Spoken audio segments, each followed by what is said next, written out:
आपको पहले मैं दोहे पर आता हूं। एक दोहा है कि करी फुलेल को आचमन मिठो कहत सराही, रे गंधी मति अंध तू इतर दिखावत काही। दोहे का भावार्थ यह है, करी फुलेल को आचमन, फुलेल मतलब होता है सेंट, इत्र, आचमन मतलब होता है चखना। गंधी, सेंट बेचने वाले, इत्र बेचने वाले, गंध बेचने वाले को गंधी कहते थे। इसी से धीरे धीरे आपका गांधी बना है सरनेम। ये एग्जैक्टली गंधी सरनेम हुआ करता था, और गंधी का मतलब है गंध बेचने वाला, सेंट बेचने वाला, इत्र बेचने वाला। एक सेंट बेचने वाला है, इत्र बेचने वाला है, वो किसी एक ऐसे गांव में इत्र बेचने के लिए जाता है जहां पर उस इत्र के बारे में कोई जानता नहीं है। लोगों को पता ही नहीं कि सेंट नाम की खुशबूदार कोई चीज भी होती है जो लगाई जाती है। अब लोगों को बेचे कैसे? उसने आवाज लगाई कि इत्र ले लो, फुलेल ले लो, इत्र ले लो। फुलेल का मतलब इत्र ही होता है, फूलों से बना हुआ रस तो फुलेल, इत्र ले लो। और कोई ग्रामीण आया और उसने कहा दिखाओ भाई साहब कैसा है। और उस गंधी ने, उस इत्र बेचने वाले ने अपनी शीशी से 2 बूंद लेके उसकी हाथ पर डाली, हथेली पे डाली कि देखो कैसा है। होना क्या चाहिए कि उसको सूंघे और सूंघ के उसकी खुशबू देखे कि कैसा है कैसा नहीं है। पर वह व्यक्ति जिसको पता ही नहीं कि इत्र का उपयोग क्या होता है, उसको चखता है, जीभ लगाता है उसके, और जीभ लगा कहता है जोरदार मीठा है। तो कवि कहते हैं कि करी फुलेल को आचमन, आचमन मतलब चखना, कि इत्र को चखने के बाद मीठो कहत सराही, मीठा कहकर उसकी सराहना की। अरे गंधी मति अंध तू, वो कहते हैं कि हे गंधी, हे गंध बेचने वाले, मति अंध हो गया है, मति अंधी हुई है तेरी, भ्रष्ट हुई है तेरी मति, इत्र दिखावत का ही। तो उन लोगों को इत्र क्यों दिखा रहा है जो इसके बारे में जानते ही नहीं है। भावार्थ यह है कि कोई भी चीज उस व्यक्ति को दी जानी चाहिए जो उसके योग्य हो, भले ही वो धन हो, भले ही वो विद्या हो। यदि आप ऐसे किसी व्यक्ति को देते हो जो कुपात्र है, सुपात्र नहीं है, वो वस्तु नहीं ले सकता है, तो उसका कोई मोल, कोई योग नहीं है। इसलिए प्रत्येक वस्तु उसके सुपात्र को मिलनी चाहिए, कुपात्र को नहीं मिलनी चाहिए। तो अच्छा सा दोहा है, करी फुलेल को आचमन मिठो कहते सराई, रे गंधी मति अंध तू इतर दिखावत काही। आप में से जिनके पास हिंदी लिटरेचर रहा होगा उनको और भी दोहे आते होंगे। मुझे ये दोहा इसलिए याद कि प्राइमरी स्कूल में जब मैं गांव के अंदर पढ़ा करता था, गवर्नमेंट स्कूल हुआ करती थी, वैसी गवर्नमेंट स्कूल जो आप लोगों ने भी पढ़ाई की होगी कि 5वीं तक की स्कूल और 2 कमरे, बाकी की 3 क्लासें जो थी वो किंकर की छाया के अंदर लगा करती थी, जिनपे टाट बोरी अपने घर से ले जानी पड़ती थी और बोर्ड को टांग के रखा जाता था वहां पर। वैसी हमारी स्कूल हुआ करती थी। पर मुझे हमेशा लगता है कि मेरी सबसे बेहतरीन पढ़ाई उस 5वीं तक की शिक्षा के दौरान हुई है, उस गवर्नमेंट स्कूल के अंदर हुई है। उसके बाद की तमाम कॉलेज से पहले की पढ़ाई जो हमारे आसपास के जहां मैं पढ़ता था वहां के सबसे अच्छे प्राइवेट स्कूलों में हुई है, पर मुझे उतना प्रभावित कभी कोई नहीं कर पाया जितना उस 5वीं तक की शिक्षा ने प्रभावित किया था। और मुझे वो ही चीजें याद है अभी तक कि वहां पर कुछ अलग ही मैनेजमेंट सा था। मुझे अभी भी याद है कि उस 5वीं तक की शिक्षा के दौरान जो अक्सर हम पढ़ते हैं वो मैंने कभी नहीं किया कि टीचर क्लास के अंदर आता है और एक बच्चे को कहता है, हम सुनते हैं इधर उधर ये बातें, जो मैं बाद में प्राइवेट स्कूलों में भी देखता था कि वो लोग ऐसे कर लिया करते थे।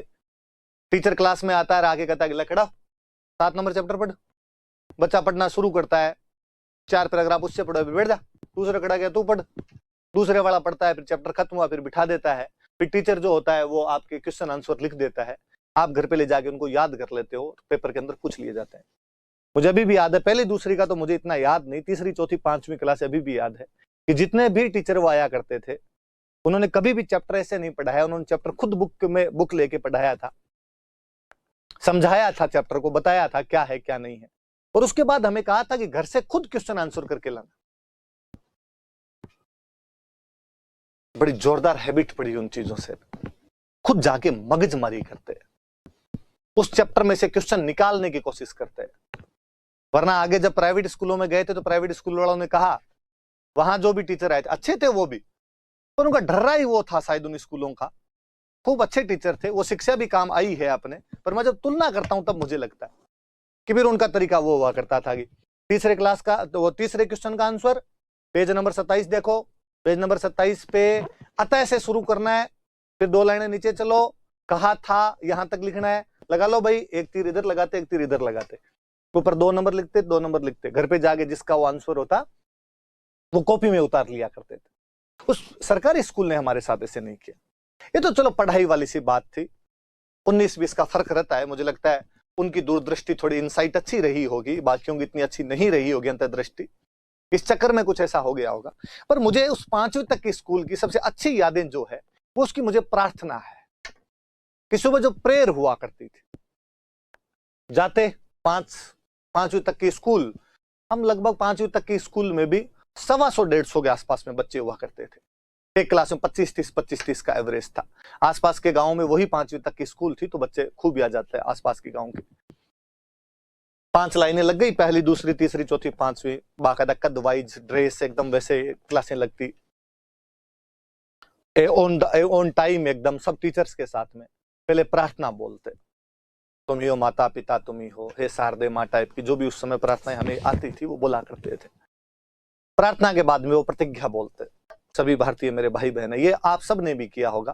पर आगे वाले प्रयोग जो थे वो मैंने मेरे बाकी साथियों के स्कूल में नहीं सुने, हो सकता है आपके स्कूल के अंदर रहे हो। प्रार्थना और प्रतिज्ञा के बाद में डेली 1 मिनट का मौन करवाया जाता। मेरे भी कभी नहीं समझ में आया कि वो क्यों करवाते थे, पर डेली 1 मिनट का मौन, आंखें बंद करके और खड़ा रहना पड़ता था, बोलना कुछ भी नहीं। हालांकि प्रार्थना भी में आंखें बंद करके खड़े होते थे, पर उसमें बोलते थे प्रार्थना। यहां पर केवल था कि केवल प्रार्थना ही करनी हो, और सॉरी मौन रखना और कुछ ही नहीं। शायद उनका होता होगा कि बच्चा सीखे, ये मौन वृत्ति भी सीखे अपने आप के अंदर, कि चुप रहना, नहीं बोलना भी अपने आप में एक अच्छा काम होता है। 1 मिनट के मौन के बाद में हमें कहा जाता कि आंखें खोल लो, आंखें खोल ली। फिर कोई एक लाइन, तीसरी, चौथी या 5वीं में से कोई एक लाइन दोहे बोलेगी, भले या तीसरी वाले बोले, बोले चौथी वाले बोलो, और भले 5वीं वाले बोलो। मुझे याद है कि हमारे में होड़ हुआ करती थी, और हमें से जो भी आगे आगे खड़े रहते, जो तीसरी वाला आगे खड़ा है, चौथी वाला आगे खड़ा है और 5वीं वाला आगे खड़ा है, हमें से जो कोई स्टूडेंट होता वो आगे खड़ा रहता, उसको बाकी क्लास वाले कहते हैं कि जैसे ही सर कहेंगे दोहे तेरे को शुरू कर देना है, ये नहीं क्या चौथी 5वीं वाले बोल जाए, या 5वीं वाला कहेगा तीसरी चौथी वाला बोल जाए। और वो एकदम तैयार रहते खो खो वाली तरह से कि भाई जैसे ही कहे दोहे और मैं शुरू कर दूं बोलना। फिर वो एक पूरी लाइन दोहे बोलती। पहले एक बच्चे ने दोहा बोला, फिर दूसरे ने, फिर तीसरे ने, 20 लोग खड़े, उसमें 20 दोहे बोलेंगे, 20 अलग अलग दोहे बोले जाएंगे। इसलिए ज्यादा तो नहीं, पर मुझे कबीर, तुलसी, रहीम और बिहारी जी के सबके को 10-10, 15-15 दोहे उस टाइम में हमें याद ही थे कि भाई अलग अलग दोहा बोलना है, तो 20 दोहे तो कम से कम आने ही चाहिए, वरना क्या पता अगले ने बोल दिया आपकी बारी नहीं है। तो फिर ये चिड़ी चौंच भर ले गई, बड़ा भया तो क्या भयान, रहीमन धागा प्रेम कान, ऐसे जो दोहे थे उस समय सीख लिए थे। तब मुझे याद है ये दोहा खूब बोलते थे हम कि करी फुलेल को आचमन मीठो कहत सराई, रे गंधी मती अंध तून इतर दिखावत काई। एक पूरी लाइन जब दोहे बोल लेती तब टीचर वापस कहते कि बैठ जाओ, तब उस प्रार्थना स्थल पे बैठ जाया करते थे।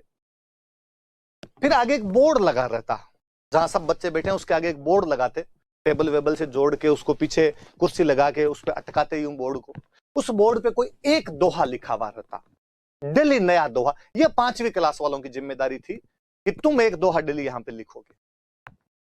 दोहों की किताब विताब लाइब्रेरी थी हमारी, उसमें मिल जाया करती थी, और वहां से वो दोहे कोई ना कोई बच्चे लिख दिया करते।